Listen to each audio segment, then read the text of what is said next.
ఒకానొక మ్యాగజైన్లో ఒక విషయం వచ్చింది. శ్రీరంగం గుళ్ళో ఒక ఆయన పడుకుని రాత్రి నిద్రపోయాడు పొరపాటున. నిద్రపోతే తెల్లవారుజామున చీకట్లో పూజ చేయడానికి వస్తాట విభీషణుడు. వాళ్ళు అక్కడ ఉన్నటువంటివి కొన్ని పువ్వులు అవి పట్టుకెళ్లడంలో ఈ వీణ్ణి కూడా బుట్టలో వేసి పట్టుకుపోయారు. అంటే వాళ్ళ పర్వతాకారముల ముందు ఈయన చిన్న కీటకం పట్టుకెళ్ళిపోతే ఆయన్ని కాంచనలంకకు పట్టుకుపోయారు. పూజామందిరంలో పెట్టారు ఆ బుట్ట. విభీషణుడు రామపాదాలని అర్చన చేస్తున్నాడు. అర్చన చేస్తూ బుట్టలో చెయ్యి పెట్టి తీస్తే ఈయన వచ్చాడు. హడిలిపోయి కాళ్ళ మీద పడి ఆ ఆకారాన్ని చూసి అదిరిపోయి ఏడ్చాడు.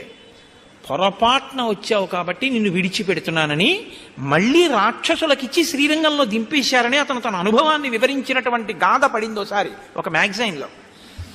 అయితే మన దౌర్భాగ్యం ఏమిటంటే ఇలాంటి వాటికి వేటికి తగినంత ప్రచారం ఉండదు. అక్కర్లేనివి, అనవసరమైనవి